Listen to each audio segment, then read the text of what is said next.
మంచిది క్రీస్తునందు ప్రియ దేవుని బిడ్డలారా, కొన్ని నిమిషాలు ఒక క్లుప్త వర్తమానాన్ని మీతో నేను పంచుకుంటాను. మత్తయి రాసినటువంటి సువార్త 11వ అధ్యాయము 29వ వచనాన్ని ఒకరు చదవండి. బాగా సుపరిచితమైనటువంటి మాటే.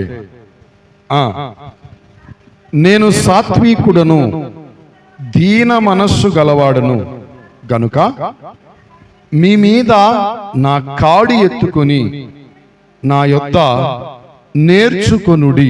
చాలు. దేవునికి స్తోత్రం. హల్లెలూయా. మంచిది క్రీస్తునందు ప్రియ దైవ జనాంగమా, మనము చదివినటువంటి ఈ లేఖన భాగం చాలా అమూల్యమైనటువంటి లేఖన భాగము. ఇక బహు జాగ్రత్తగా దేవుని మాటలను మనం అందరం కూడా ఆలకిద్దాం. దేవునికి స్తోత్రం కలుగును గాక.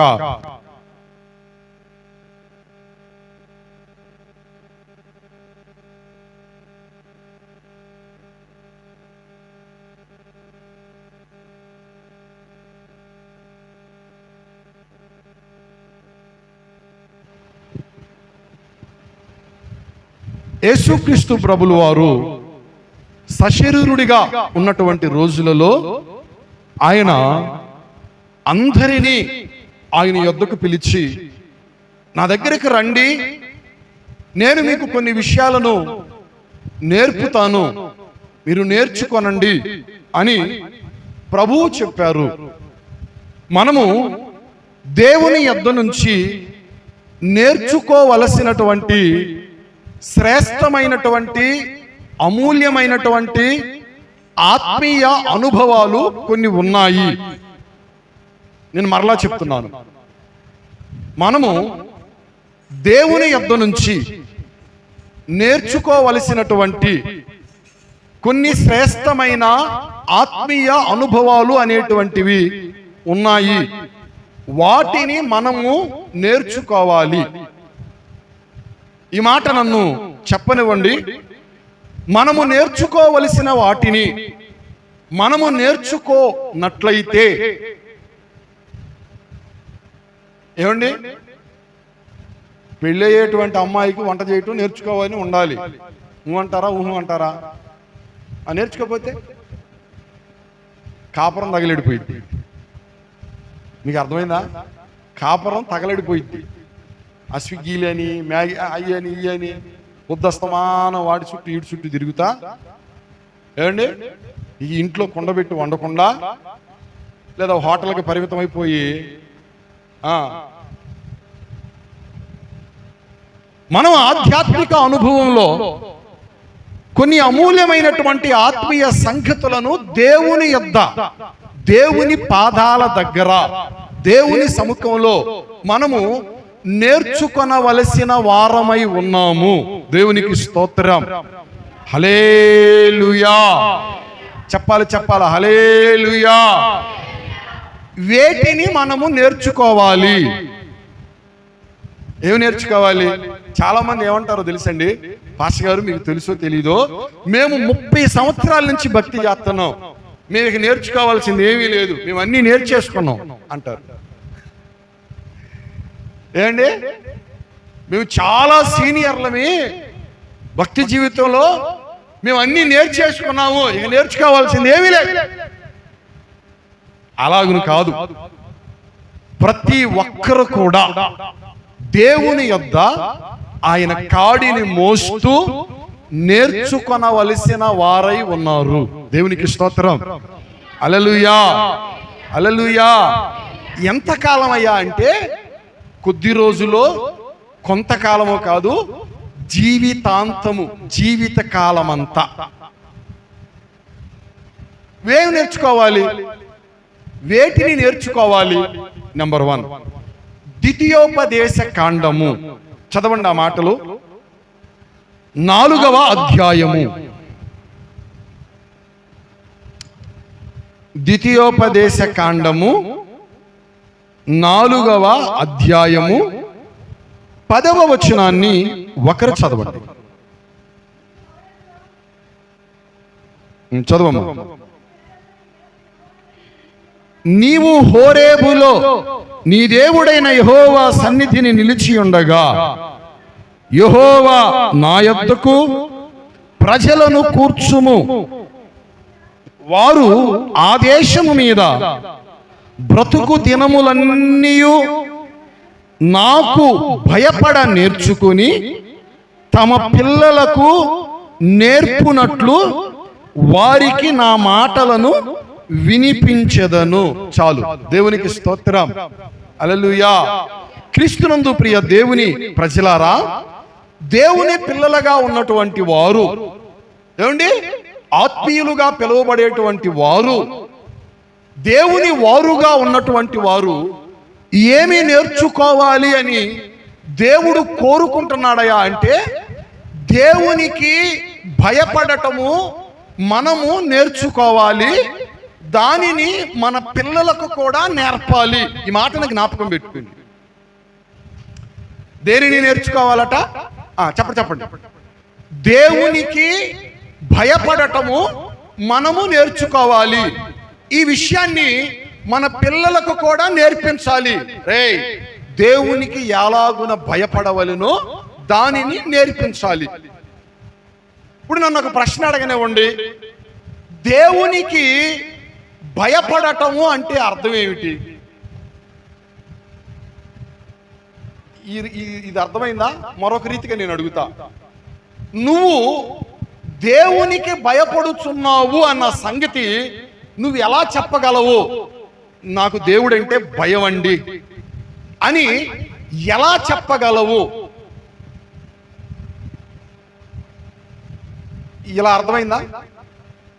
ఏమండి, నేను దేవునికి భయపడేవాడను. నిన్నే అడుగుతుంది, నీవు దేవునికి భయపడే వ్యక్తివి అని చెప్పి ఎలా చెప్పగలవు? దేవుడంటే నాకు భయము, నేను ఆయనకు భయపడతాను అని ఏ రీతిగా చెప్పగలరు? మందిరానికి వస్తే మనము దేవునికి భయపడుతున్నట్లా? చెప్పండి.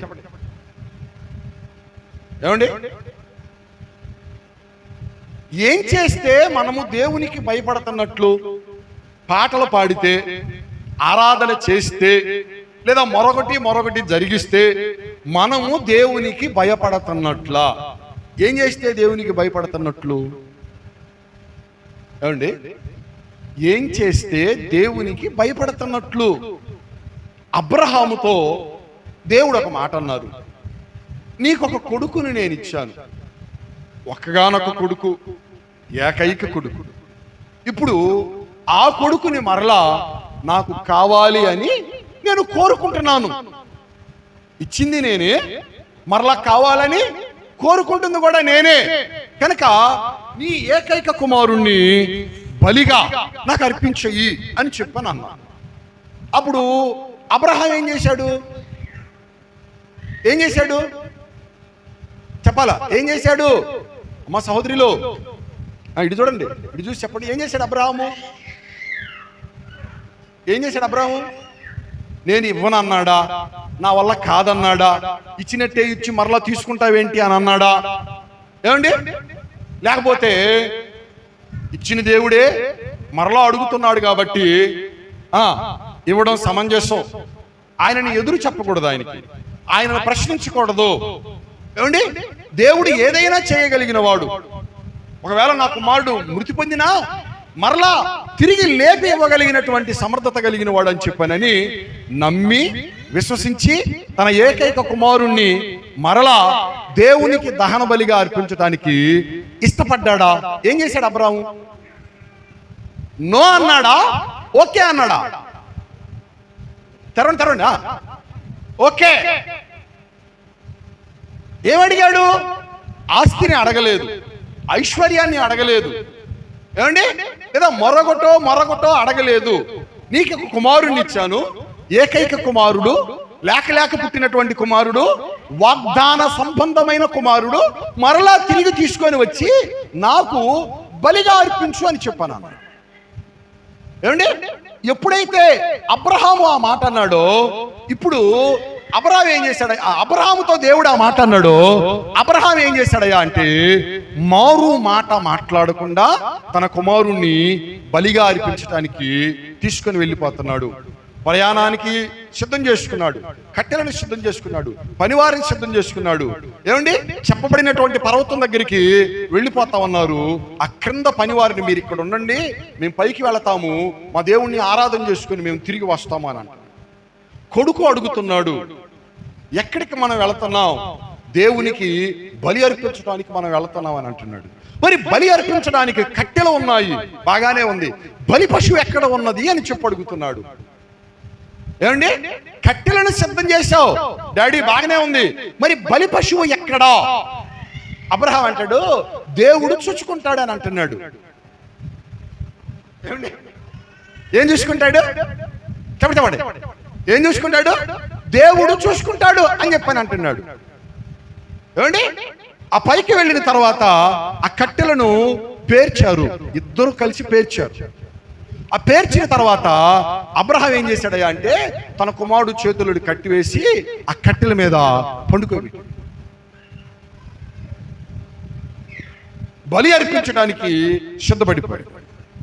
ఎప్పుడైతే సిద్ధపడిపోయాడో ఒక స్వరం వినపడతా ఉంది, అబ్రహాం, అబ్రహాం, నీకు ఒక్కగానయ్యున్న ఒక్క కుమారుణ్ణి నాకు ఇవ్వడానికి నీవు వెనుక తీయలేదు గనుక. ఈ పదాలను మీరు జ్ఞాపకం పెట్టుకోండి. నీ ఒక్క కొడుకుని నాకు ఇవ్వడానికి నీవు వెనుక తీయలేదు గనక, ఇందును బట్టి.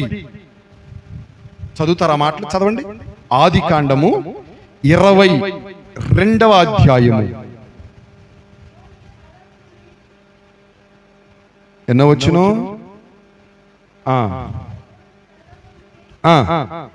ఇంకొద్ది గట్టిగా చదువమ్మా. అబ్రహామా, అందుకతడు చిత్తము ప్రభువా అనెను. అప్పుడు ఆయన, ఆ చిన్నవాని మీద చెయ్యి వేయకము, అతనిని ఏమి కూడా చెయ్యకము, నీకు ఒక్కడై ఉన్న నీ కుమారుని నాకియ్య వెనుతీయలేదు గనుక నీవు దేవునికి భయపడువాడవని. అబ్రహాము దగ్గరికి వెళ్ళి, అబ్రహాము, నీవు దేవునికి భయపడ్డావటగా నీ జీవితంలో,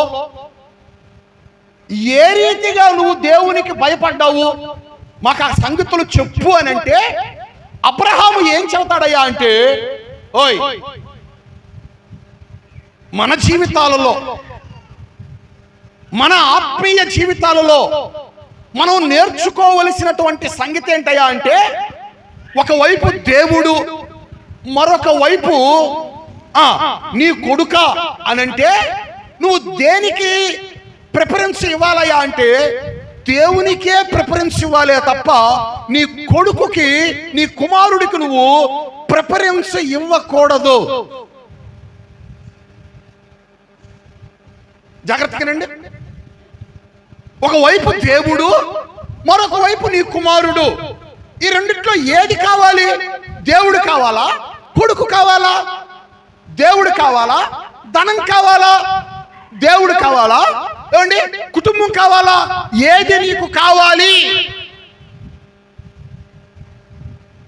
మీకు అర్థం కాలేదా? కొంతమంది ఏమంటారో తెలుసా? అమ్మ, ఒకప్పుడు మీరు మందిరానికి వచ్చారు కదా, మరి ఇప్పుడు ఏమిటి మీరు రావటం లేదు అని అంటే, అప్పుడంటే ఆరోగ్యం బాగలేదు కాబట్టి వచ్చాము, మరి ఇప్పుడు ఎందుకు రావడం లేదు అని అంటే, ఇప్పుడు బాగుపడ్డాం కాబట్టి రావటం లేదు. అదేమిటమ్మా అంటే, ఎక్కడయ్యా మా వాళ్ళు ఒప్పుకోరు. ఎవరు? మా కులస్తులు. ఎవరు? మా ఇంటి వారు. ఎవరు? మా బంధువులు. మరి అప్పుడు ఒప్పుకున్నారా అంటే, అప్పుడు ఏదో ప్రాణాలు కాపాడుకోవడానికి వచ్చామయ్యా. మరి ఇప్పుడు ఏమైందయ్యా అంటే, ఇప్పుడు ఒప్పుకోవటం లేదయ్యా. నీకు దేవుడు కావాలా? బంధువులు కావాలా? నీకు దేవుడు కావాలా? కుటుంబం కావాలా? నీకు దేవుడు కావాలా? కుమారుడు కావాలా? నీకు దేవుడు కావాలా? ధనము, డబ్బు కావాలా? ఏమండి, నీకు ఏది కావాలి, ఏది నువ్వు దేనికి ఎక్కువ ఇంపార్టెన్స్ విలువ ఇస్తావు అని అబ్రహామును అడిగితే అబ్రహాం ఏమంటాడయ్యా అంటే, నాకు దేవుడే కావాలి, నాకు దేవుడే కావాలి, నాకు దేవుడే కావాలి. నీకు అర్థమైందా? ఎవరు కావాలంటున్నాడు? కొడుకు కావాలా?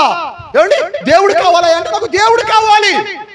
కొడుకు మమకారం లేదా, ఆప్యాయత లేదా, అనురాగం లేదా, ఆ తీపి కడుపు తీపి లేదా అని అంటే ఉంది. కొడుకు మీద మమకారం లేకుండా ఎలా ఉండిద్దండి? కొడుకు మీద ఆప్యాయత లేకుండా ఎలా ఉండిద్దండి? కొడుకు మీద అనురాగం లేకుండా ఎలా ఉండిద్దండి? కడుపు తీపి లేకుండా ఎలా ఉండిద్దండి? కానీ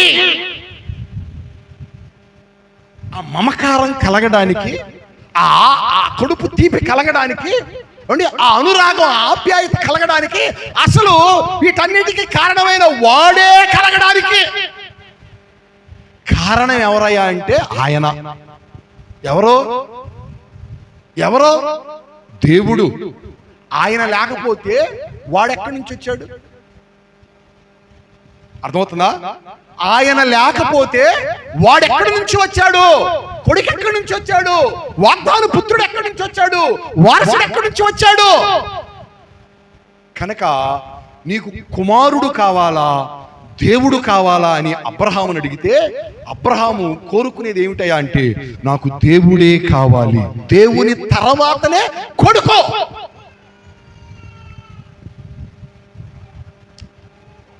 ఏమండి,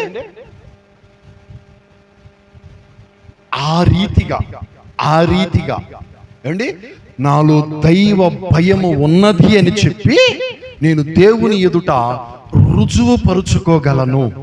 ఇది అబ్రహాం ఇస్తున్న స్టేట్మెంట్. మీరేం చేస్తారు అని నేను అడగను. ఏమండి, మీరు దేనిని కోరుకుంటారో, దేనికి ఇంపార్టెన్స్ ఇస్తారో, దేనిని మీరు ఇష్టపడతారో మీ హృదయాలకే తెలుసు. ఓ ప్రక్క దేవుడు, మరొక పక్క సంపాద్యమా అని అడిగితే కొంతమంది సంపాద్యానికే విలువ ఇస్తారు, దేవుణ్ణి తృణీకరిస్తారు. మనకి ఏశావు గురించి తెలుసు. ఏమండి, పెద్దవాడుగా పుట్టాడు, జ్యేష్ఠుడు. ఒకరోజు ఆకలేసింది, బాగా ఆకలిగా ఉంది. ఏమండి, తన తమ్ముడు ఏదో వండుకుంటున్నాడని పోయి ఆ కూర కోసం ఒక్క పూట కూటి కొరకు తన జ్యేష్ఠత్వపు హక్కును అమ్మి వేసుకున్నటువంటి భ్రష్టుడు, ఈ పదం రాయబడింది భ్రష్టుడు అని చెప్పాను. దేనిని అమ్ముకుంటున్నాడు? జ్యేష్ఠత్వపు హక్కు. ఏమంటే జ్యేష్ఠుడు అంటే పెద్దవాడు అని చెప్పని అర్థం, లేదా ప్రథమమైన వాడు, మొదటివాడు, పెద్దవాడు. ఆ హక్కుని అమ్ముకుంటున్నాడు.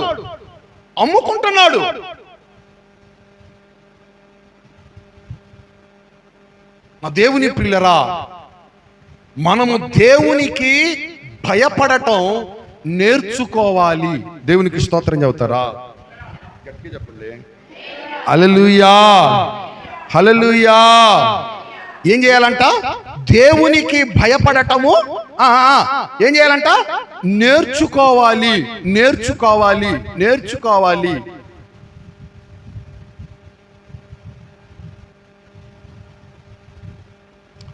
అప్పుడప్పుడు ఇశ్రాయేలీయులను దేవుడు పరీక్షిస్తూ ఉండేటువంటి వాడంట. వీళ్ళు నాకు భయపడుతున్నారా లేదా, ఏమండి దైవ భయము వీరిలో ఉందా లేదా అని చెప్పానని ప్రభు కూడా ఏం చేస్తాడయా అంటే పరీక్షిస్తూ ఉంటాడట. అందుకే యెషయా గ్రంథంలో ఒక మాట రాయబడింది, చదవండి. యెషయా గ్రంథం 50వ అధ్యాయం 10వ వచనం చదవండి.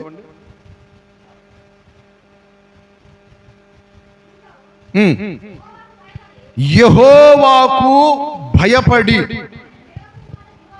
మీలో దేవునికి భయపడి ఏమండి, దేవునికి భయపడేటువంటి వ్యక్తి ఎవరి మాటలు వింటాడట? చెప్పండి. ఎవరి మాట వింటాడంట? ఆయన సేవకుని మాట వింటాడు. ఏమండి? దైవ భయాన్ని ప్రస్ఫుటంగా కనబరచటము. మారుగా అనుకోబాకండి. ఆత్మీయ మేలు కొరకే చెప్తా ఉంటాను. మారుగా అనుకోబాకండి.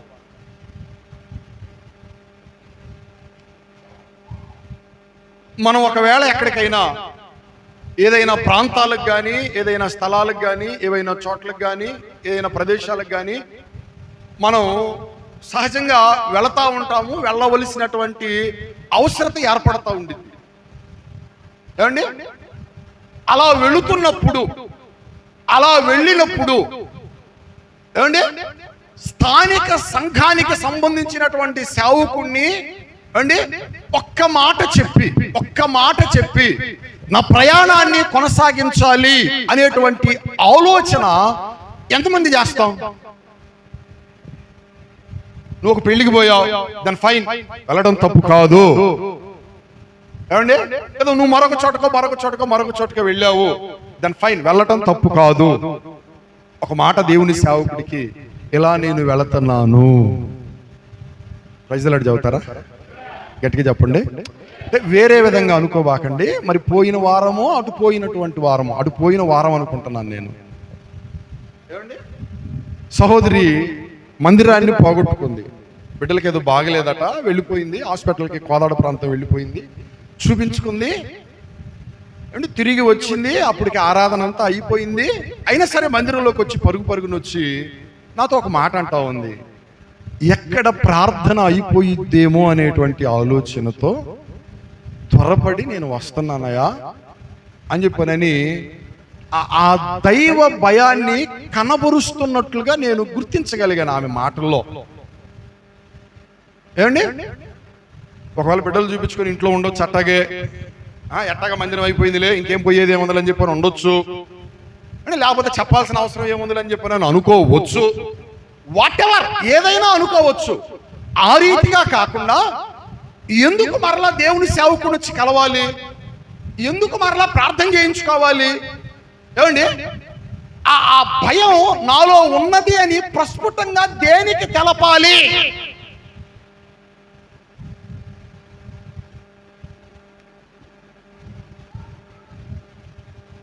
ఇదేందో ఏమండి, భారంతో కాదు, ఏమండి, బాధ్యత.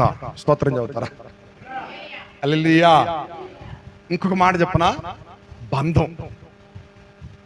ఏమండి, మనం ఎక్కడికైనా వెళ్తున్నాం అనుకో, నాన్నగారికి చెబుతామా? పలానా చోటకి వెళ్తున్నా నాన్నని చెబుతామా? చెబుతామా? పలానా ఊరు వెళ్తున్నాను, పలానా చోటకి వెళ్తున్నాను, పలానా ప్రాంతం వెళ్తున్నాను, చెబుతామా చెప్పమా? ఏమండి? అదేదో భారం కాదు అండి, ఒక ఆత్మీయ బంధం. అబ్రహాము, నీకేది కావాలి? దేవుడు కావాలా, నీ కుమారుడు కావాలా అని చెప్పానంటే అబ్రహాం ఏం కోరుకుంటున్నాడయా అంటే, నాకు దేవుడే కావాలి. గట్టిగా చెప్పండి. హల్లెలూయా. ఎవరు కావాలి? నాకు దేవుడే కావాలి. అండి, మొదట ప్రిఫరెన్స్ ఎవరికి ఇస్తున్నారంటే అబ్రహాము దేవునికే ఇస్తున్నాడు. మనము దేవుని ఎదుట ఆయనకు భయపడ నేర్చుకోవాలి. స్తోత్రం చెప్పండి. హల్లెలూయా. మనము దేవునికి భయపడ మనం ఏం చేయాలంట? నేర్చుకోవాలి.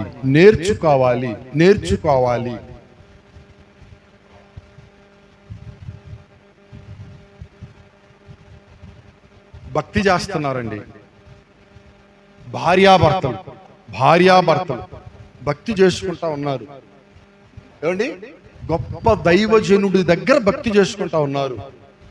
ఆ భక్తిలోనే కానివ్వండి, ఆ విశ్వాసంలోనే కానివ్వండి, ఎదగవలసినటువంటి వారు ఆ భార్యాభర్తలు. వాళ్ళు ఏం చేశారో తెలుసండి? అపవాదికి చోటిచ్చి సంఘమంతా ఒక రీతిగా నడుచుకుంటా ఉంటుంటే ఈ భార్యాభర్తలు ఇద్దరు కూడా మరొక రీతిగా నడుచుకుంటా ఉన్నారు పేతురు గారి సంఘంలో. వాళ్ళు ఏవో కాస్త కలిగినటువంటివి తీసుకొని వచ్చి దేవుని సేవకుడి దగ్గర పెట్టి, ఇది దేవుని కొరకు మీరు వాడండియా, దేవుని పని కొరకు మీరు వాడండి అని చెప్పుకుంటా ఉన్నారు సంఘంలో వాళ్ళు.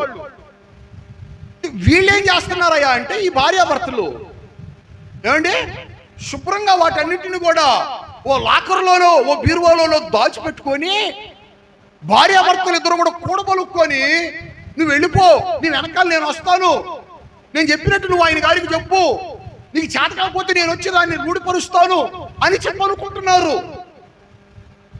ఈ అననీయ సప్పిరా వీళ్ళు ఎవరయ్యా అంటే దైవ భయము లేని వారు. ఏమండి ఆ దైవజనుడి దగ్గరికి వెళ్ళిపోయి, మీరు ఈ రీతిగానే మీ వాటిని మీరు అమ్మారా అంటే అననీయ అంటాడు, అవును. అంటే ఆ అబద్ధాన్ని కూడా ఎంత చక్కగా ఏం చేస్తున్నారు, ఆడుతున్నారు చూడండి. భార్య వచ్చి మా ఆయన ఎక్కడ అని చెప్పని వెతుకుతా ఉందట. మీరు ఇంతకే అమ్మారా అంటే ఆమె కూడా అవును. వాక్యంలో రాయబడింది, వారిలో దేవుని భయము లేకపోవటం వలనంట వాళ్ళు పరిశుద్ధాత్మను మోసపుచ్చువారుగా మారారట. మీరు ఆ మాటలు చదవండి. అపోస్తుల కార్యములు 5వ అధ్యాయం చదవండి. 5వ అధ్యాయం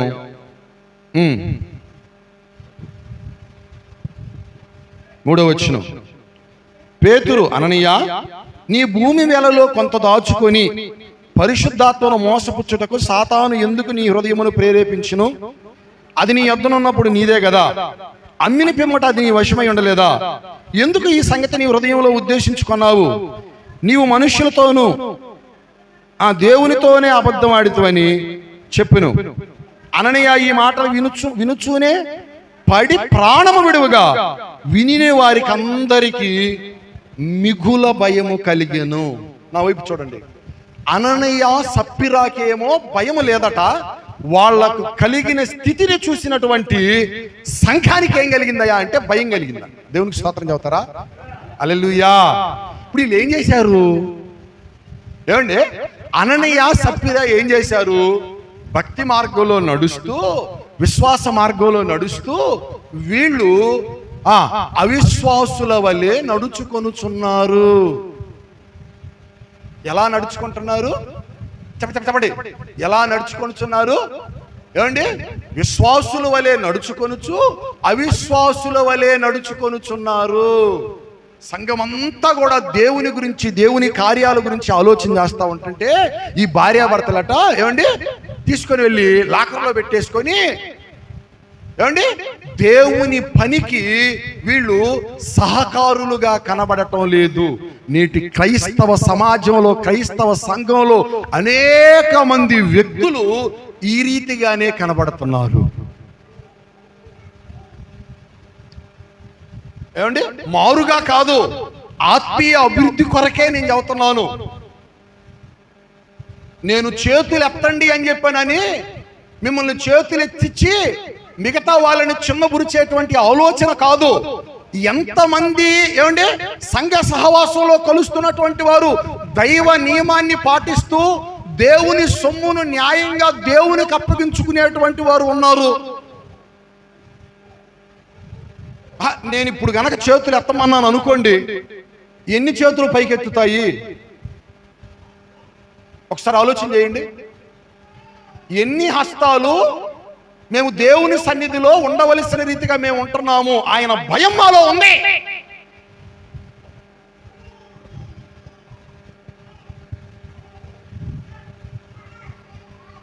ఏమండి మిమ్మల్ని చిన్నబుచ్చాలనా? కాదు కాదు. మీరు ఇక్కడ తెలుసుకోకపోతే రేపు దినాన దేవుని న్యాయసింహాసనం ఎదుట ఏమండి మీరు సదాకాలము సిగ్గుపడవలసి వచ్చిద్దేమో అనేటువంటి బాధ.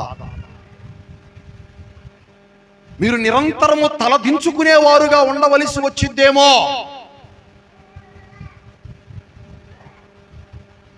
ఆ స్థితి మీకు కలగకూడదు. ఆ స్థితి మీకు కలగకూడదు. మిమ్మల్ని కొంతమందిని గురించి ఏమండి పేర్లు చెప్పి మీకు రావాల్సిన ప్రతిఫలాలు పోగొట్టడం నాకు ఇష్టం లేదు. సాక్ష్యం చెప్పగలను ఒక దైవ సేవకుడిగా. ఏమండి మీ కష్టార్జితాలు నమ్మకంగా దేవుని పని కొరకు కొంతమంది వాడుతూ ఉంటారు. నమ్మకంగా ఏమండి దశమ భాగాలను దేవుని కొరకు సమర్పించుకుంటా ఉంటారు. అందరూ అని నేను చెప్పను, కొంతమంది నమ్మకస్తులు. అలాగుననే నమ్మకస్తులలో చొరబడేటువంటి దొంగలు కూడా కలిసిపోతా ఉంటారు. అయితే ఒక దినం ఉన్నది. ఏంటి ఆ దినం? కోత దినం. ఆ దినానట కోత కోసినప్పుడు గోధుమలన్నిటినీ కూడా కుట్లో పోసి గురుగులను ఏం చేస్తానన్నాడు? చెప్పండి ఏం చేస్తానన్నాడు? అగ్నితో ఏమండి కాల్చి వేస్తానన్నాడు. ఇప్పుడు నువ్వు గురుగువో గోధుమవో నేను చెప్పాల్సిన పని లేదు. దైవ భయము కలిగి ప్రవర్తిస్తున్నావో, భయము లేకుండానే నడుచుకుంటున్నావో. ఏమండి ఒక అతనంట ఇటు చూడండి, దశమ భాగాలు పోగేసి దశమ భాగాలన్నీ పోగేసి ఏమండి పెద్ద టీవీ తెచ్చిందంట. ఏం పోగేసి? చెప్పండి ఏం పోగేసి దేవుని సొమ్మును పోగేసి పెద్ద టీవీ తెచ్చిందంట. నేను చూడాలి, నా పిల్లలు చూడాలి, నా ఇంట్లో వాళ్ళు చూడాలి అని చెప్పేసి.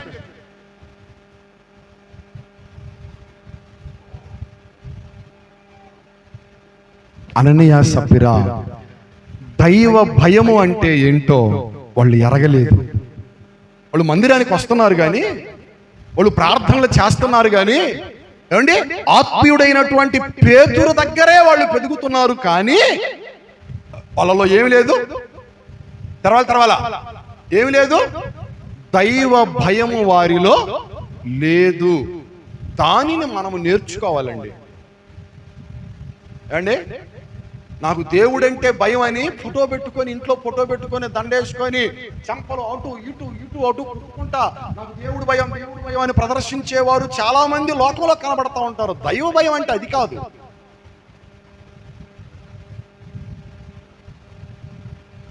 దైవ భయం అంటే అది కాదండి.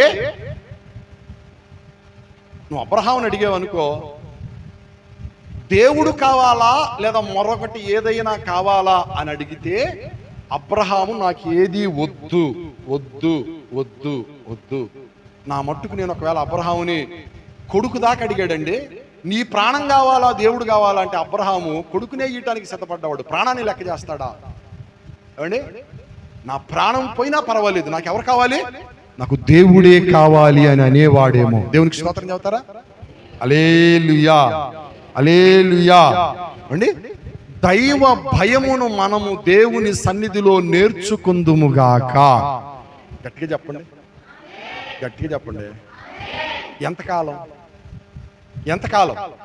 ఎంతకాలం అయ్యా అంటే ఆ మాట మీరు చదవండి దేవుని బిడ్డలారా. 2వ దినవృత్తాంతాల గ్రంథము 6వ అధ్యాయము 30వ వచనము.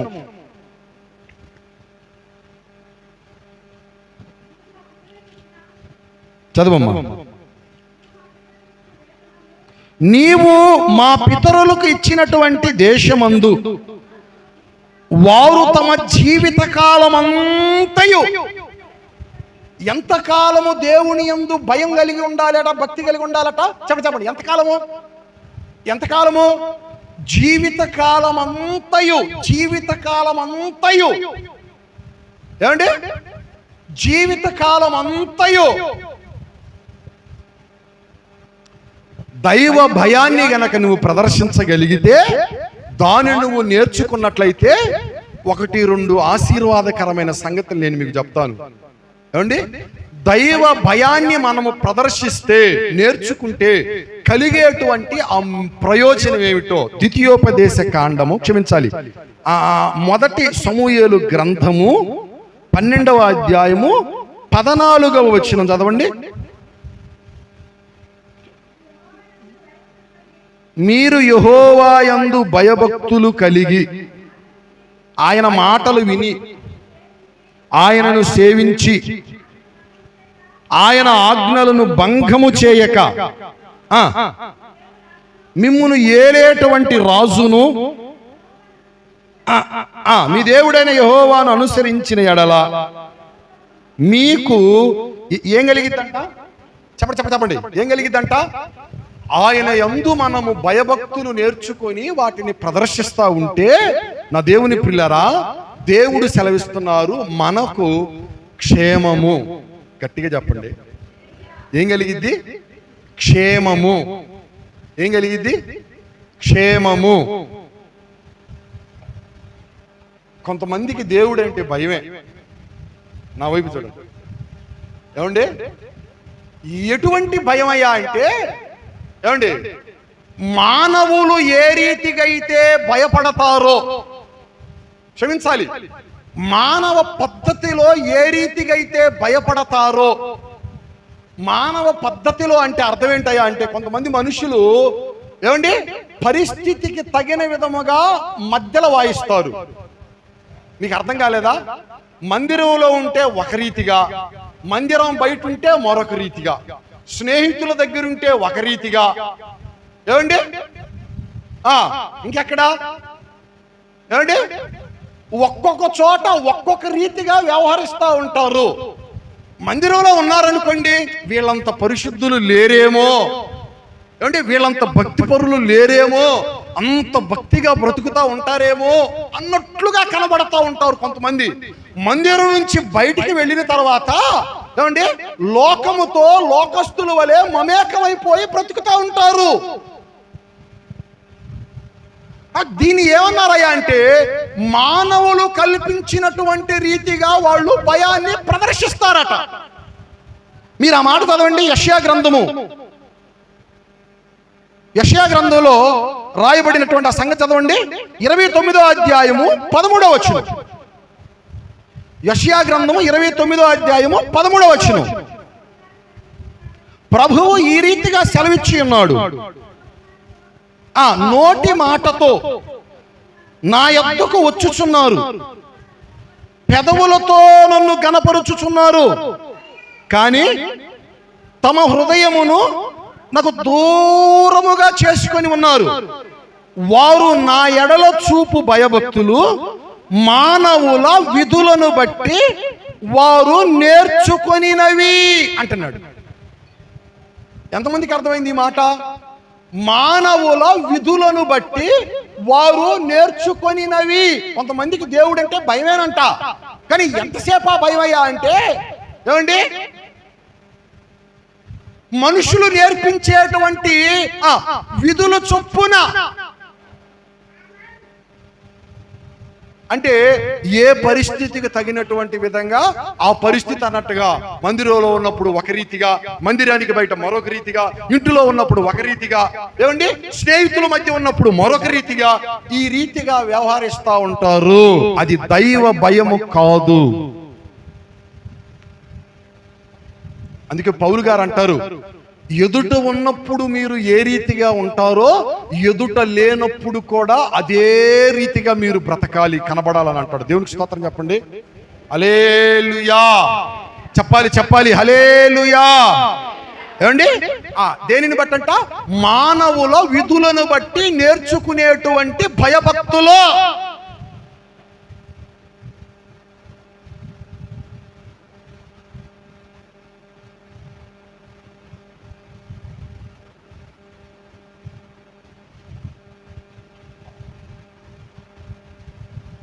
తమ్ముడా, నీలో దైవ భయము గనక లేదనుకో, అండి దేవుని భయము గనక నీలో లేదనుకో,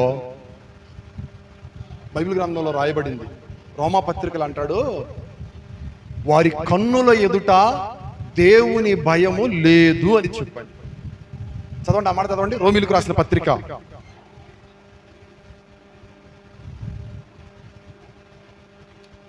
రోమీలకు రాసినటువంటి పత్రిక ఐ థింక్ 3వ అధ్యాయం 18వ వచనం. వారి కన్నుల ఎదుట చాలు. ఏమి లేదు, ఏమి లేదు, ఏమి లేదు. ఒకళ్ళు ఇట్రండి, రా. ఇప్పుడు ఇతను ఉన్నాడు, నా స్నేహితుడు, అర్థమైందా? నా కన్నుల ఎదుట దైవ భయం లేదనుకోండి, ఇతడు పరిశుద్ధుడు, ఏమండి ప్రార్థనకి వెళ్ళేవాడు, నేను ప్రార్థన పోతున్నా. ఏమండి మందిరానికి వచ్చినప్పుడు ఏం వాక్యం చెప్పారు, ఏం పాటలు పాడారు? అబ్రహామా బలిచ్చింది? ఏ మాటలు మాట్లాడుతున్నాను, ఏ మాటలు మాట్లాడుతున్నానండి? దేవుని మాటలు నేను మాట్లాడుతున్నాను. ఏమండి దైవ భయం నాలో లేదు. నేను ప్రార్థనకి వెళ్ళే వ్యక్తిని. ఇదిగో ఇతను ఎవరయ్యా అంటే లోకస్తుడు, సినిమాలకు వెళ్తాడు, సారాయి తాగుతాడు, నా స్నేహితుడే. మందిరంలో నుంచి బయటికి పోయా, ఎప్పుడెప్పుడు వస్తావా అని ఎదురుతున్నావు నా కోసం. ఎందుకు? కొత్త సినిమా వచ్చిందా? నా స్నేహితుడు కొత్త సినిమాకి పిలిచాడు, ఆగుతానా? సారాయి కొంపకు పిలిచాడు, ఆగుతానా? ఎందుకు చెప్పండి, ఎందుకు? దైవ భయము నాకు లేదు, దేవుని భయం నాకు లేదు. ఏమండి మందిరంలో పరిశుద్ధమైన యేసువే యేసా. ఏమండి మందిరము గడప దాటగానే నా వేషాన్ని విప్పేశా. నా స్నేహితుడు కలిశాడు, ఇప్పుడు ఎక్కడికి పరిగెడుతున్నా నేను, ఎక్కడికి పరిగెడుతున్నా నేను? ఇతడు ఎక్కడికి పిలిచినా నేను నో చెప్పను. అర్థమవుతుందా? ఎక్కడికి పిలిచినా నేను నో చెప్పను. ఎందుకంటే వీడికి మారు మనసు లేదు, నాకు మారు మనసు లేదు. ఏమండి ఎందుకు? భయం లేదు, దైవ భయం లేదు. మళ్ళీ పైకి బాగానే భక్తుడు వలె చలామణి అవుతున్నాను. చాలా ప్రమాదం, చాలా ప్రమాదం. ఎందుకు నేను చెప్పనా? ఏమండి మనము దైవ భయము కలిగి ఉంటే మనకేం కలిగిద్ది అని అంటున్నాడు? చెప్పండి, ఏం కలిగిద్దంట? క్షేమము, మేలు. మేలు, ఈ మాట గుర్తుపెట్టుకోండి.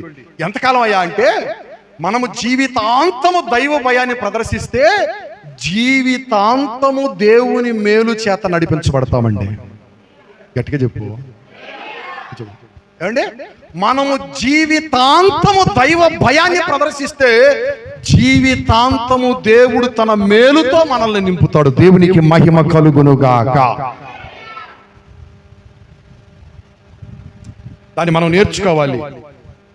రిమెంబర్, నేను నేర్చుకున్నాను అని చెప్పలేము. ఎవరం కూడా నేర్చుకోవాలి. దినదినము వారం వారం నేర్చుకుంటానే ఉండాలి. దేవునికి నేను ఇంకా భయపడాలి.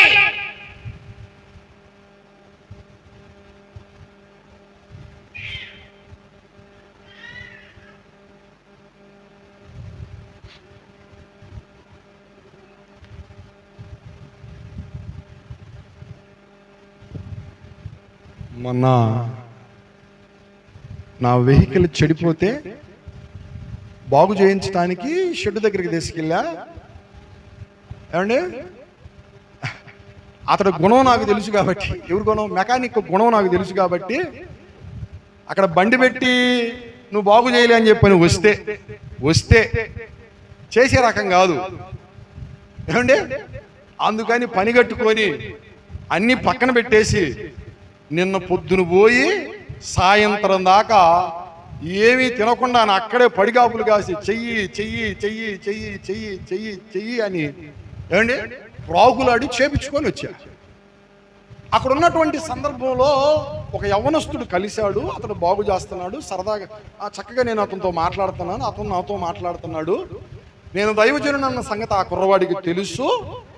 ఏమండి నేను అడిగాను, తమ్ముడు నీ పేరేంటి, అమ్మ నాన్న ఏం చేస్తారు, నీకు పెళ్ళయిందా, కొన్ని విషయాలు నేను అడుగుతూ ఉంటుంటే ఆ కుర్రవాడు నాతో చెబుతున్న మాట ఏంటయ్యా అంటే, నా పేరు ఫలానా అండి, మేము ఫలానా అండి, నాకు పెళ్లి కాలేదండి, నేను పెళ్లి చేసుకోనండి. ఏమండి నేను పెళ్లి చేసుకోనండి అని చెప్పానని కాస్త వ్యతిరేకంగా మాట్లాడుతున్నాడు. అదేంటి తమ్ముడు ఆ మాట అంటావు అని చెప్పానంటే, మేము చాలా ఆస్తిపరులు అండి, నా వాటా అనే 2 కోట్లు వచ్చిందండి. నా వాటా 2 కోట్లు వచ్చిందండి. ఓకే, 2 కోట్లు కాకపోతే 4 కోట్లు నీ వాటా. సో వాటైతే ఏంటి, నీ పెళ్లికి దానికి సంబంధం ఏంటి? శుభ్రంగా చక్కగా పెళ్లి చేసుకో, ఒక కుటుంబం ఏర్పడింది తమ్ముడు అని చెప్పని నేను చక్కగా మంచి సంగతులు చెబుతా ఉంటుంటే, మీరు పాస్టర్లండి, మీరు ఎన్నైనా చెబుతారండి, మీ బైబిల్ ప్రకారం అని చెప్పని ఇలా అంటున్నాడు. బైబిల్ ప్రకారం మంచి మాటలు నీకు నచ్చవా? మరి నువ్వేమనుకుంటున్నావు? నా దగ్గర 2 కోట్లు ఉన్నాయండి, నేను నా ఇష్టం వచ్చినట్లుగా నేను బ్రతకటానికి తీర్మానం తీసేసుకున్నా. డబ్బుంది కాబట్టి నేను దేనినైనా సరే డబ్బుతో కొంటాను, డబ్బుతో అనుభవిస్తాను అని చెప్పాను అన్నాడు. నాకు ఆ మాట చెప్పకనే చాలా బాధ అనిపించింది. యవ్వనస్తులు ఏ ఆలోచనతో నడిపించబడుతున్నారా అని చెప్పాను. తమ్ముళ్ళు వినండి, ఏమండి, ఎటువంటి ఆలోచనలతో యవ్వనస్తులు నడిపించబడుతున్నారు? నా దగ్గర డబ్బుంది కాబట్టి ఏమండి పెళ్లి చేసుకొని సంసార బంధంలో పడిపోయి వాళ్ళ గురించి ఆలోచన చేస్తా, పిల్లల గురించి ఆలోచన, ఇవన్నీ ఎలా పొద్దు నాకు. మరి నేను చెప్పొచ్చో చెప్పకూడదు అంటే, విడిచిపెట్టినటువంటివి ఏవో తిరుగుతూ ఉంటాయి చూడండి రోడ్ల మీద పడి, ఆ రీతిగా నేను తిరుగుతాను అని చెబుతున్నాడు ఆ కుర్రవాడు. ఆ కుర్రవాడు చెప్పిన మాట, నా దగ్గర డబ్బు ఉంది కదా. ఆ పిల్లవాడు మాట్లాడేటప్పుడు ప్రస్ఫుటంగా నాకు కనిపించిన సంగతి ఏమిటయ్యా అంటే, ఏ కోశానా కూడా ఆ యవ్వనస్తుడిలో దైవ భయము లేదు. మీరు చెప్పండి, ఉందంటారా? అయ్యా ఉందంటారా? ఉందంటారా? అమ్మా, అటువంటి మాటలు మాట్లాడేటువంటి వారి జీవితంలో దైవ భయము ఉందంటారా? చెప్పండి చెప్పండి, ఉందా?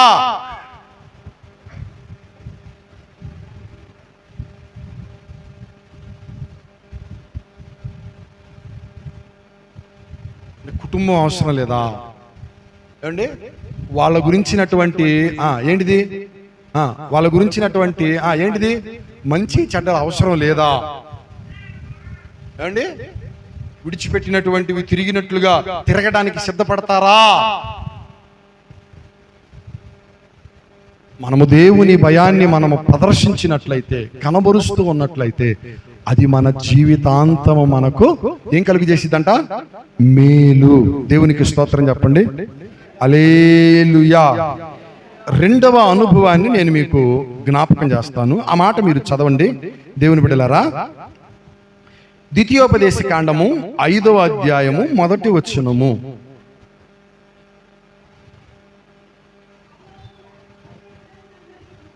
అందరినీ పిలిచాడంట మోషే. ఇశ్రాయేలీయులారా, నేడు మీ వినికిడిలో నేను చెప్పేటువంటి కట్టడలను విధులను మీరు విని వాటిని మీరు ఏం చేయాలయా అంటే నేర్చుకోవాలి. దేవుని కట్టడలు, కట్టడా అంటే అర్థం ఏంటి మహిమరాజు? కట్టడా అంటే అర్థం ఏంటి? ఓయ్, నేను ఐఏఎస్ఎల్ అడిగే ప్రశ్న అడగల, సింపుల్ మాట. కట్టడా, కట్టడా, కట్టడా అంటే అర్థం ఏంటి? కట్టడా అంటే అర్థం ఏంటి?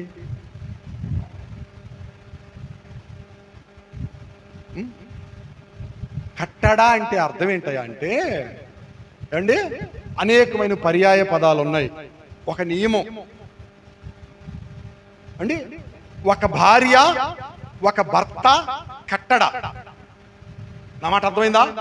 ఒక భార్య ఒక భర్త కట్టడ. ఏ భర్త కూడా ఏమండి నాకు ఇద్దరు భార్యలండి అని చెప్పకూడదు. ఏ భార్య కూడా నాకు ఇద్దరు భర్తలండి అని చెప్పకూడదు. అది కట్టడ కాదు. ఏమండి, అది కట్టడ కాదు. అర్థమయ్యే భాషలో నేను మీకు చెబుతున్నాను. అలాగుననే దైవ కట్టడలు కొన్ని ఉన్నాయి. మనం ఎక్కడికి వెళ్ళాలో ఎక్కడికి వెళ్ళకూడదో దైవ కట్టడ ఒకటి ఉంది. ఏమండి, మీరెవరు? మీరెవరు? పరిశుద్ధులు. ఏమండి? ఒకసారి చేతులు, నేను పరిశుద్ధ చేతులు ఎత్తండి. పూర్తిగా ఏం సందేహపడతారేంది? ఒకరికొకరు చూసుకుంటారేంది? నేను చెబుతున్నాను, పరిశుద్ధులు. దించండి. ఏమండి?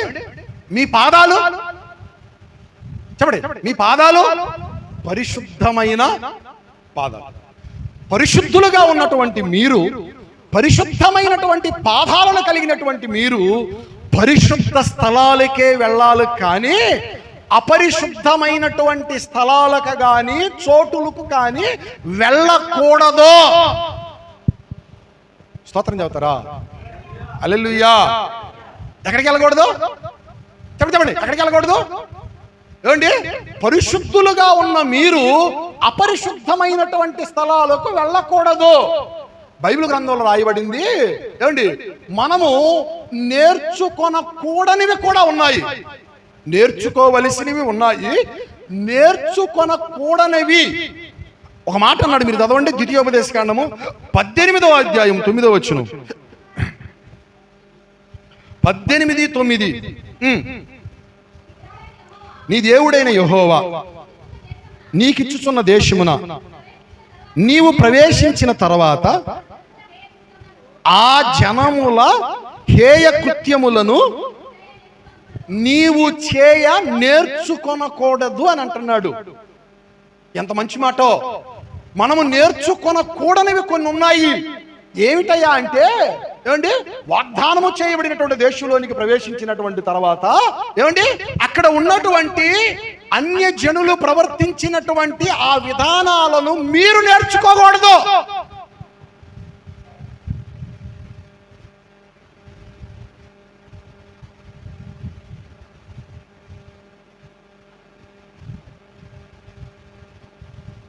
దేవునికి స్తోత్రం చెప్తారా? హల్లెలూయా. చెప్పండి. హల్లెలూయా. ఏమండి,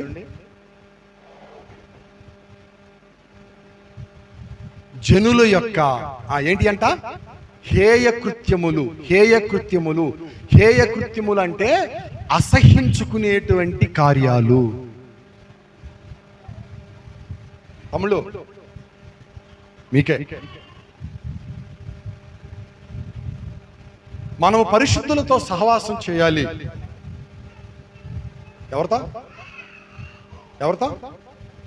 మనము పరిశుద్ధులతో సహవాసం చేయాలి. భక్తి మార్గంలో నివసించేటువంటి వారితో సహవాసం చేయాలి.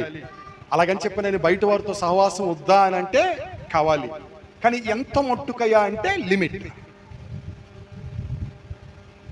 ఏమండి, వాళ్ళ చేష్టలు నువ్వు అవలంబించే అంత మట్టుకు కాదు, వాళ్ళ పనుల్లో నువ్వు పాల్పొనేటంత మట్టుకు కాదు, వాళ్ళ హేయ కృత్యాలు నువ్వు నేర్చుకునేటంత మట్టుకు కాదు. ఏమండి, వాళ్ళు వేసేటువంటి వేషాలు నువ్వు కూడా వేసేటంత మట్టుకి కాదు.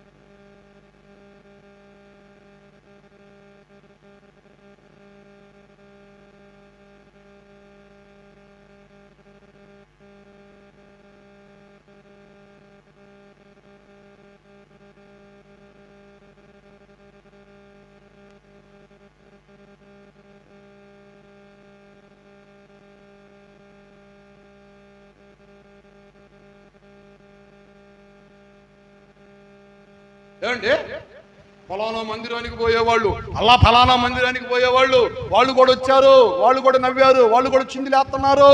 మన మందిరం వాళ్ళు బావొద్దా? పిచ్చి మాటలు. ఆ మందిరమా ఈ మందిరమా ఈ కాదు, దేవుడు దానికి అనుమతి ఇచ్చాడా లేదా అది నువ్వు చూడాల్సింది. ఏమండి, మనం చెయ్యవలసిన పని ఏంటయ్యా అంటే, దేవుడు దానికి యాక్సెప్ట్ ఒప్పుకుంటున్నాడా లేదా, వద్దు అన్నప్పుడు వద్దు. ప్రైజ్ ది లార్డ్, హల్లెలూయా. మనం ఏం చేయాలి? ఆయన కట్టడలను, ఆయన విధులను మనం ఏం చేయాలంట? నేర్చుకోవాలి. స్తోత్రం చెప్పండి. నేర్చుకోవాలి, నేర్చుకోవాలి, నేర్చుకోవాలి. 2 విషయాలు నేను మీతో పంచుకున్నాను. 3వ అనుభవము, ఆ మాట మీరు చదవండి. మత్తయి సువార్త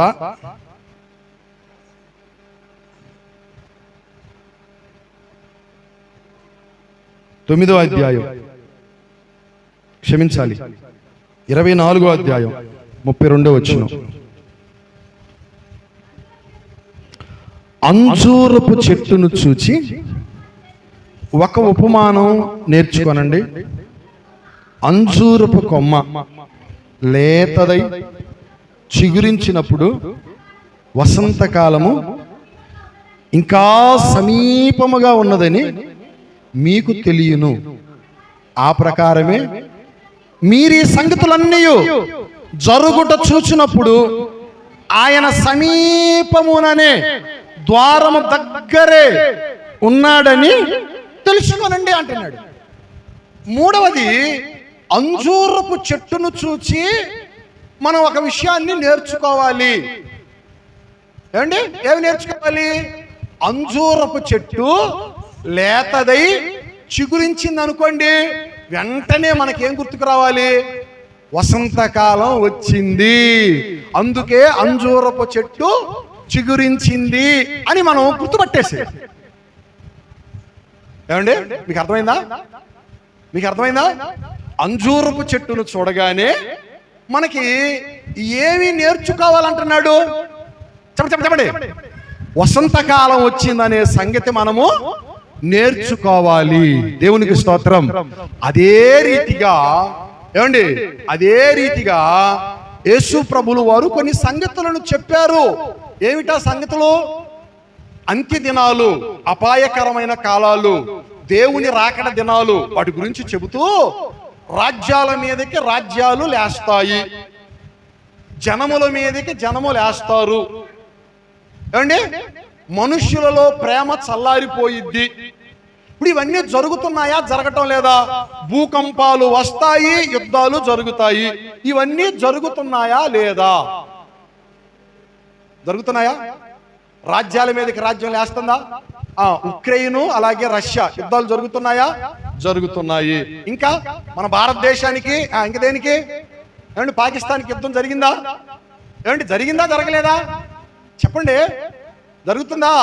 అయ్య బాబోయ్, భూకంపాలు వచ్చాయా? భూకంపాలు కలుగుతున్నాయా? నా మట్టుకు ఈ వారంలోనే అనుకుంటా, ఓ 3 రోజుల క్రితం ఏమో వర్షం పడింది. ఏమండి, మీరు నమ్మండి, మేమున్న ఇంటి మీదనే పిడుగులు పడుతున్నాయేమో అనేటువంటి శబ్దాలు, భయంకరమైనటువంటి శబ్దాలు నేను పుట్టిన తర్వాత ఇంత మట్టికి నేను వినలా. అంటే పిడుగులు వినలేదా అంటే విన్నాను, పిడుగులు చూడలేదా అంటే చూశాను, మెరుపులు వినలేదా అంటే విన్నాను. కానీ ఏదో ఒక రెప్పపాట్లో ఏమంటే ఒకసారి అట్లా మెరిసిపోవటం, ఒకసారి ఉరిమిపోవటమే చూశాను. కానీ ఇప్పటిదాకా గత పోయిన దినాల్లో అయితే నాన్ స్టాప్గా 1 గంట సేపో 2 గంటల సేపో ఏమంటే ఉరుముతానే ఉంది. ఆ భయంకరమైన శబ్దాలు వస్తున్నాయి. ఇక్కడ కూడా వచ్చినాయా? ఈ ఊరు వాళ్ళని అడుగుతుంది, ఎక్కడ కూడా వచ్చినాయా అని అడుగుతున్నాను. ఎట్టొచ్చినాయి? ఉరుములు మెరుపులు ఎంతసేపు వచ్చినాయి? ఎంతసేపు అమ్మా? అమ్మో, ఏమండి, అసలు ఇక్కడే పడుతుందా ఏంటి ఆ పిడుగు? నాకు ఇంకొక ఆలోచన కూడా వచ్చిందండి. ఇప్పుడే వచ్చిద్దా ఏంటి అంతం? అర్థమవుతుందా? లేకపోతే నేను పుట్టిన తర్వాత ఇంత మటికి వినలేదు, అంత శబ్దాలు వినలేదు, అంతసేపు వినలేదు. ఏదో 1 నిమిషం అట్లా వచ్చిపోయి విన్నాను. కానీ అరే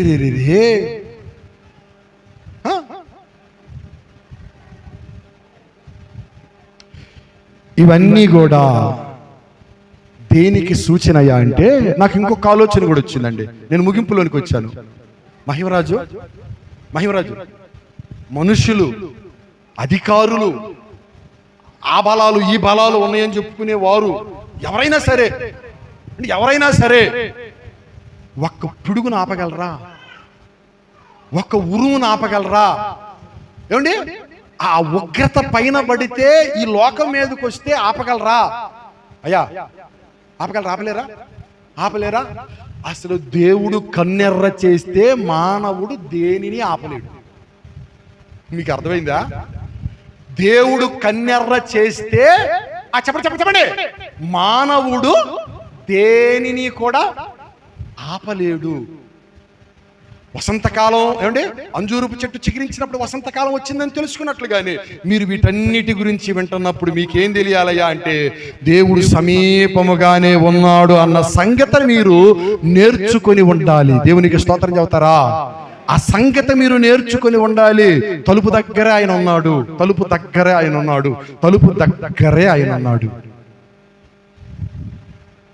చివరి మాట పౌలు గారు అంటారు అండి, ఆ మాట మీరు చదవండి.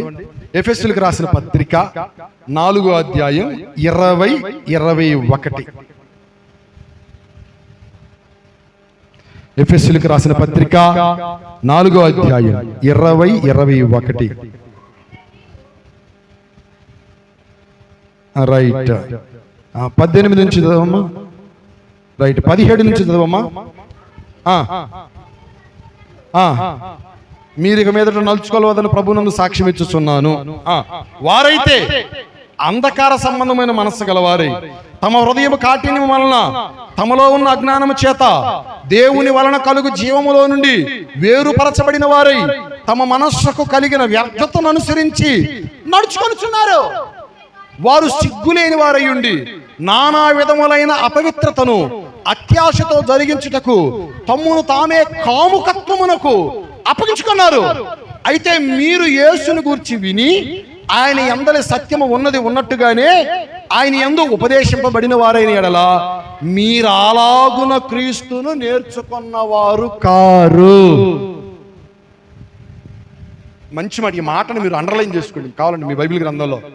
మీరు ఎలాగున క్రీస్తుని నేర్చుకున్నారు. ఆయన ఒక పాఠమా? ఎస్. ఏమండి, ఆయన మనము నేర్చుకోవలసిన వారు. అన్ని జనులు ఏ రీతిగా నేర్చుకొనుచున్నారంట? ఏమండి, అన్ని జనులు ఏ రీతిగా నేర్చుకొనుచున్నారంట? ఏమండి, తమ మనస్సుకు కలిగినటువంటి వ్యర్థతను బట్టి వినాలండి. మనస్సుకు కలిగిన వ్యర్థతను బట్టి ఏమండి తమ ఇష్టానుసారంగా వాళ్ళు ఏం చేస్తున్నారంట? కాముకత్వమునకు అప్పగించుకొని, ఏమండి దేనికి అప్పగించుకొని? కాముకత్వమునకు అప్పగించుకొని తమ ఇష్టానుసారముగా నడుచుకొనిచున్నారు. ఏమండి, ఇందాక నేను ఒక కుర్రోడిని గురించి చెప్పాను చూడండి. 26 సంవత్సరాల పిల్లోడు, నా ఇష్టానుసారంగా నేను నడుచుకుంటాను, నా దగ్గర డబ్బు ఉందని అంటున్నాడు. వాడు చూస్తే కాముకత్వమునకు అప్పగించబడిన వాడులా కనబడుతున్నాడు. నేను అంతకు మించి వేరే విషయాలు చెప్పకూడదు. మరొక మాట అన్నాడు, మీరు మీ బైబిల్లో చెప్తారు, మేము అని అన్నాడు. నేను అన్నాను, రే నాయనా, మంచి మాటలు రా, విను, బాగుపడతావు. మీరు మీ బైబిల్ అనబాకు, భ్రష్టు పెట్టిపోతావు. మంచి మాటలు విను, బాగుపడతావు. ఏమండి, అన్ని జనులు నడుచుకున్నట్లుగా ఏమండి వ్యర్థమైన వాటిని అనుసరించి ఏమండి కాముకత్వంలోకి అప్పగించబడిపోయి ఏమండి తమ వ్యర్థ మనస్సు, తమ మనస్సును కఠినం చేసుకొని వారు ప్రవర్తించిన ఆ ప్రవర్తన విధానముల్లో ఏమండి మీరు నడవకూడదు. అలాగున మీరు క్రీస్తుని నేర్చుకున్నవారు కారు. మీకు క్రీస్తుని మీరు ఎలా నేర్చుకున్నారు? ఏమండి, మీరు యేసుక్రీస్తుని నేర్చుకున్నట్లయితే ఎలా నేర్చుకున్నారు? దేవునికి స్తోత్రం చెప్తారా? హల్లెలూయా. అంటే నేను వేరే విధంగా అనుకోవద్దు. ఏమండి, పరిశుద్ధులుగా పిలువబడేటువంటి వారు ఎందుకు అజ్ఞానంగా బ్రతుకుతారు? అజ్ఞానంగా జీవిస్తారు, అజ్ఞానంగా నడుచుకుంటారు, అజ్ఞానంగా వ్యవహరిస్తారు, అజ్ఞానంగా ఏమండి కాస్త భార్యాభర్తల మధ్య ఏదన్నా పొట్లాట వచ్చింది అనుకోండి, నా వైపు చూడండి, భర్త ఏమన్నా తెలుసండి, నేను అనవసరంగా నిన్ను పెళ్లి చేసుకున్నాను, అసలు నువ్వు నాకు దాపురించిన శని, నిన్ను కాకుండా నేను వేరే వాళ్ళని చేసుకుని ఉంటే బాగుపడిపోయేవాడిని అని అంటూ ఉంటాడు. ఏమండి నేను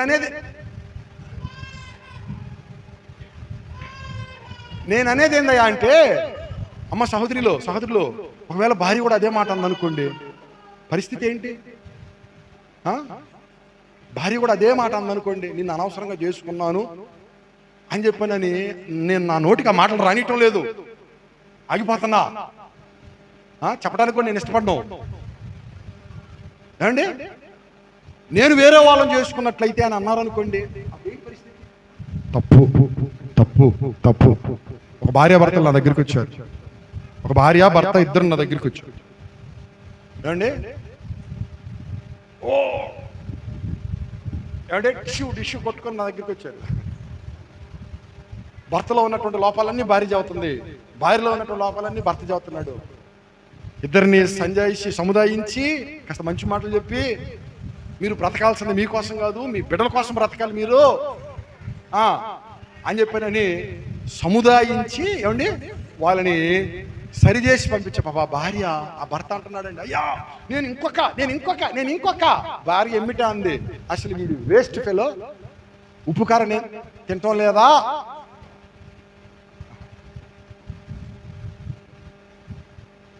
లోకంలో సహోదరులు లోకంలో ఆ వ్యవహారాలు ఉన్నాయేమో, కానీ దేవుని బిడ్డలుగా ఆ పోకడలోనికి క్రైస్తవులే కానివ్వండి, క్రైస్తవ కుటుంబాలే కానివ్వండి వెళ్ళకూడదు.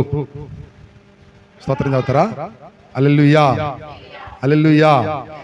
మనలను చూసి బయట వారు నేర్చుకోవాలి. మనలను చూసి అంటే భార్యాభర్తలు ఎలా ఉండాలో మనలను చూసి బయట వాళ్ళు నేర్చుకోవాలి. ఐ రిమెంబర్ అండి, మనలను చూసి నీ స్నేహితులు నేర్చుకోవాలి, నిన్ను చూసి నీ స్నేహితురాళ్ళు నేర్చుకోవాలి. మనము క్రీస్తును ఏ రీతిగా నేర్చుకొనుచున్నామో ఏమండి ప్రస్ఫుటంగా కనబడాలి. వాళ్ళకి మళ్ళీ మనం నేర్చుకున్న వారం కాదు కదా అండి. మనం యేసుక్రీస్తుని ఎలా నేర్చుకున్నాము, ఎలా ఆయనను నేర్చుకుంటున్నాము. నేను అందుకే పదే పదే పదే పదే మందిరానికి వస్తున్నారంటే ఇది వస్తున్నాం పోతున్నాం అంటే పోతున్నాం కాదు. ఉపదేశాలు దేవుడు ఏం మాట్లాడుతున్నాడా, మనం ఏమి వింటున్నామా, వేటిని గ్రహిస్తున్నామా, ఏమి నేర్చుకున్నామా ఈ రోజున. నా దేవుని పిల్లరా, మీరు యేసుక్రీస్తును నేర్చుకొనండి. ఆయన జీవ జలపు ఊటగా మీ ఎడల ఉండబోతున్నారు. దేవునికి స్తోత్రం. హల్లెలూయా. ఆయన కాడి ఎత్తుకొని మీరు ఆయన దగ్గర నేర్చుకోండి. మీ ప్రాణాలకు మీ దేహాలకు విశ్రాంతి ఇవ్వబోచున్నారు. దేవునికి స్తోత్రం. మీరు ఆయనను జీవితాంతం నేర్చుకొనండి. జీవితాంతము ఆయన మేలులతో నా ప్రభువు మిమ్మలను నింపి నడిపించునుగాక. కళ్ళు మూసుకుని ప్రార్థించుద్దాం.